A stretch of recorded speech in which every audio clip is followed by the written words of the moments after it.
together for Adam Cozens!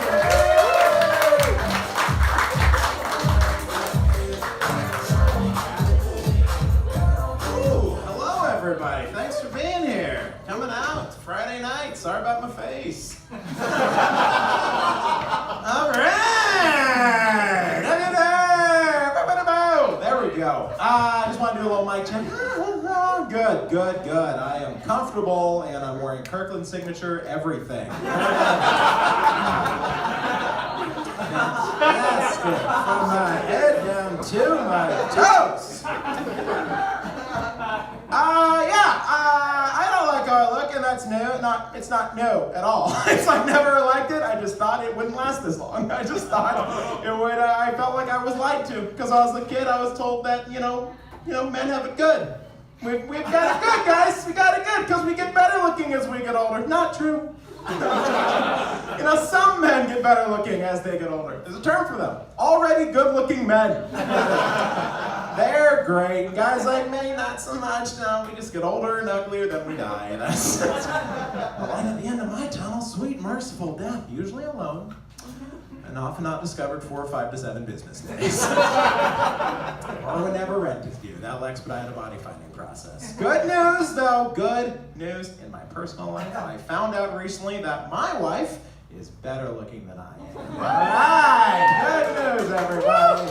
Give me the presidential thumbs up, the half thumb for that one.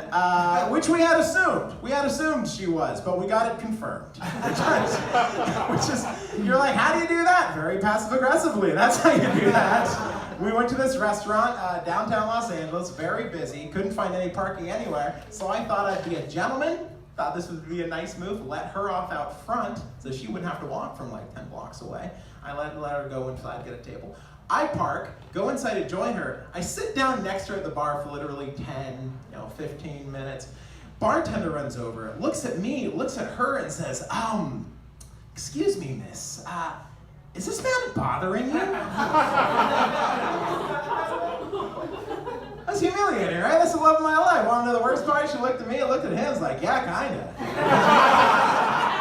It's been bothering me for the better part of 7 years now. Time is off. I appreciate you making it. We are best friends, my wife and I are. We're best friends. We don't see eye to eye on everything. Like, she hates that I get so wrapped up and obsessed with conspiracy theories. And I get mad that she keeps working with the government to cover them up. Writing op-eds, everybody. She's in a warehouse writing opinion editorials these days.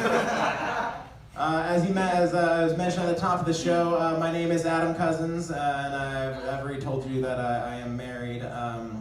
In my phone, I have my wife saved as heart emoji, hug emoji, kiss emoji, wifey, wife, another heart emoji, kissing emoji once more, and then the 2 people with their cheeks together with a little heart between them emoji.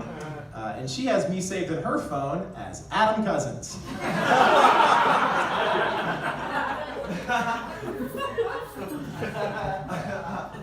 And have a conversation about this in time. We have a baby. Are there any other parents here tonight? Yeah, silently raising their hand. Like, yes, but let's not get into it. That was an interesting roof raise. It was like you had a tray on your head. More acknowledging, but yes. Thank you. Fantastic. Well, I understand. It's being a parent is so exhausting. I cannot believe that right now in this country, maybe even in this room tonight, there are people out there intentionally fighting for sole custody. It's like you need a couple more hours a week with a kid. I could shave you off a few.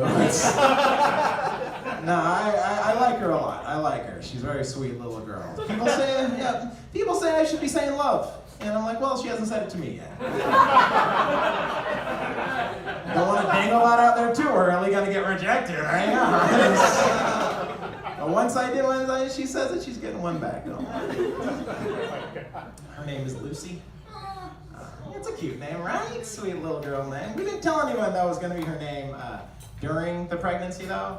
And not because we're Kardashians or anything. And we had some secret written, like 8-page People magazine spread planned to reveal it. Just because nobody has good intentions when they ask you the name of your child. So they're like, hey, what do you think about naming your baby? It's like, we're leaning towards Patty. They're like, Patty? Oh, that's a great choice. I love it. No questions asked. Go with God. No, it's never happened. So I was like, Patty? Patty's trash. Yeah, name your daughter Patty. Patty's a whore's name. It's also my grandma's name.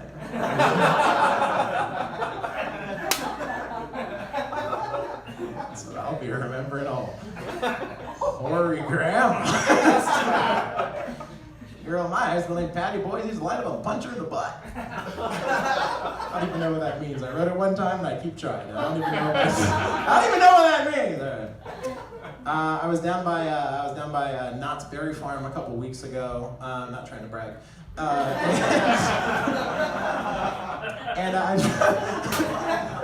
not in Knott's Berry Farm, don't get me wrong.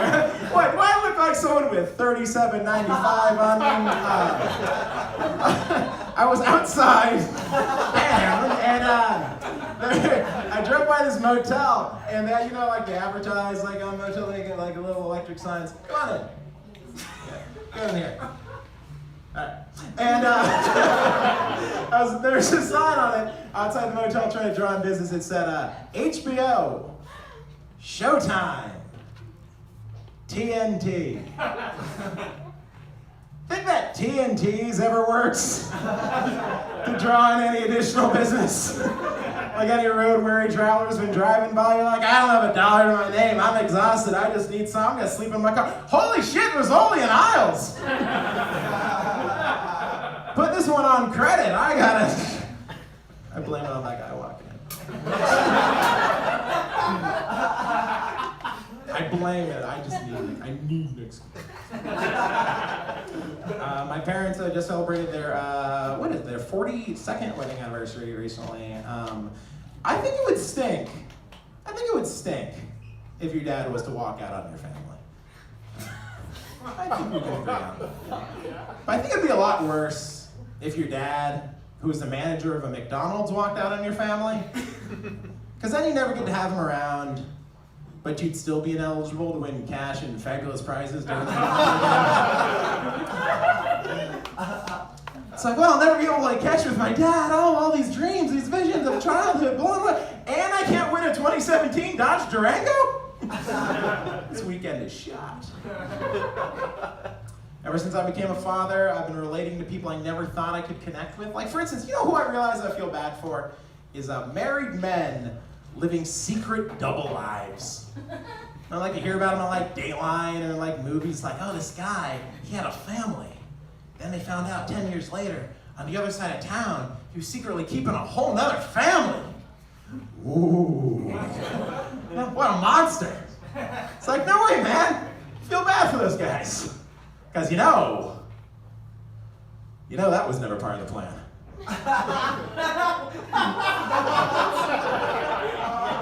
Think about it. What married man ever ducks out on his wife and kids, sneaks out on his family with the end goal of ending up with a whole nother family? It's like the worst backfire in the world. You guys trying to have a little fun, easy, no strings attached sex. Not 3 more kids to take to t-ball practice. I have a day job.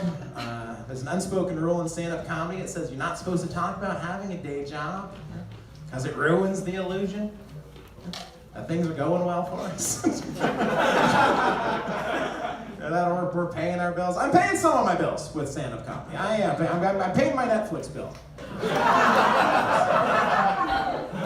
I earn $7.99 a month. That is the one-screen plan. Standard definition. At the job that I work at though. It's a good job.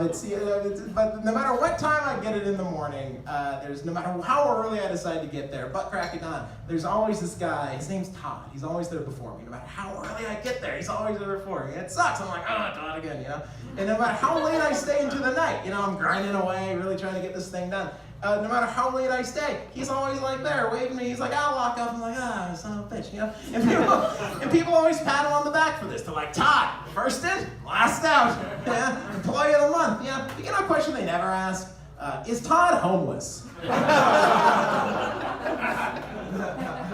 There's a big difference between this guy lives at work, good, and oh, this guy actually lives at work. Really bad. My wife and I have a big hobby these days. Our new hobby is we binge watch shows on Netflix. Yeah. If you can call something that's been accidentally happening for the last 2 years a new hobby. We've accidentally stumbled into something we're really good at, sitting there not talking. That is our big hobby. But you know, it's kind of gotten annoying actually. I think my wife's actually kind of struggling with it a little bit because what we do is, we're watching a show and she's always on her phone at the same time because she's like catching up on stories in the day or whatever, Instagram, whatever. And so she's always like, she's kind of dual screening things. And it's annoying me because she's missing big parts of these shows, you know? And then she wants me to catch her up. She's like, oh, what's going on? Who's that guy? It's really starting to piss me off. This is supposed to be like a shared experience. We're supposed to be like bonding. This is like our rare time together. So I decided I'm just going to start lying to her. She's like, who's that? I'm like, oh, him? He's the killer. Yeah, he just declared he's going to murder everybody in the entire cast. Stick around 2 episodes from now. I don't know why he brought it up now, but that's what he said. She's like, I thought we were watching Queer Eye. Yeah, Anthony snaps. He's been reading the online reviews. He knows we don't care for him. I want to defend my friend. I want to defend Anthony for a minute. No, I'm just saying. You know what his title is? I'll tell you what it's not. World's greatest chef. It's food and wine expert. Okay? He knows a lot about it. Can he make it? Probably not. But he's better than the other 4, kind of. We know they looked up. He can do a good hot dog. We've seen him. He can make hot dogs in bulk. I'm excited to see what happens in the St. Louis episode. I'll leave you guys in a second here. It's Friday night. You guys are having some like blue cups full of wine. I see. Dos Equis there. You got some beers in the back. Take care of yourself. However, do not drink and drive. Don't do that. Enjoy yourself. Not trying to get buzzkill. It's just the dad and me bringing it up. However, if you do decide to drink and drive, know your rights. This is an important thing that doesn't get talked about too much in this day and age. There's some confusing DUI laws out there. For instance, the open container law. That one doesn't make too much sense. Because it says if you have 1 open bottle or beer can in the seat next to you, you're driving drunk. You can't do that, you're going to jail. However, if there's 100 open bottles and beer cans in your back seat, come on, you're just recycling.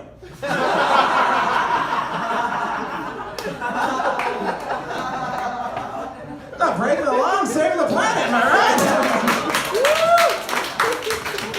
Was I swerving? You're damn right I was. I was swerving right at that collection center.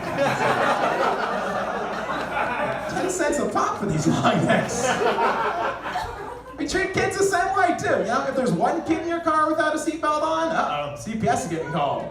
Yeah, you can't do that. You gotta get them taken away. You can't do that. However, if there's 45 kids in a moving vehicle without a seatbelt on, that's just a public school bus. All right, have a good night. Bye.